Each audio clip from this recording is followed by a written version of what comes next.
Sur la question des services publics et de l'aménagement des territoires, parce que tout se tient, je suis quand même dans un département de la Haute-Garonne avec une forte concentration, puisque la métropolisation, 74% des salariés sont concentrés sur 37 communes alors qu'il y en a 589. Donc les questions du rôle de l'aménagement du territoire et l'articulation services publics, activités économiques et industrie sont très prégnants.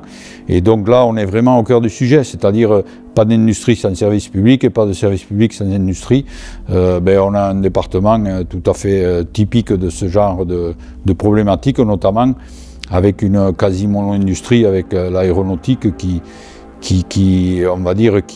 règne en maître sur l'aménagement du territoire, le fonctionnement. Donc l'enjeu des services publics, il est très fort parce que, notamment évidemment dans le rural, mais pas seulement, parce que bien sûr que dans le rural, il faut maintenir le service public de proximité, mais il le faut aussi à Toulouse et dans les villes, parce qu'on voit les queues qui s'allongent devant les bureaux de poste, parce qu'ils ferment aussi.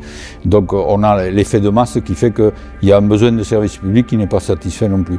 Donc c'est un vrai enjeu. La question du service public, elle se pose de façon cohérente avec l'activité économique et tous les droits sociaux, l'emploi, le chômage, etc., les études, parce qu'on est...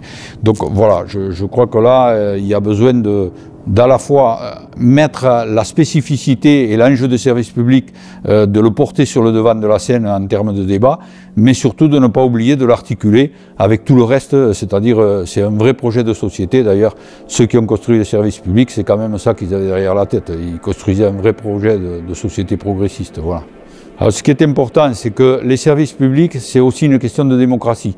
Il faut que les syndicats et les agents des services publics continuent de s'organiser, de se renforcer syndicalement pour mener des luttes à la fois sur la défense du service public, de leur mission et bien sûr de leurs droits, que ce soit les statuts et les droits sociaux.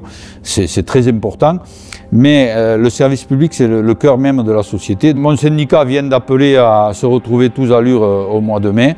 Et je pense que c'est important parce que il faut faire le lien entre les agents des services publics qui se battent sur leur mission, sur leurs droits et toutes leurs garanties, mais aussi il faut faire le lien avec les usagers, avec les services publics. C'est vraiment au cœur de la société et donc c'est très important qu'il y ait la lutte la plus large possible. C'est vraiment une affaire de démocratie et de république, de citoyenneté. Voilà.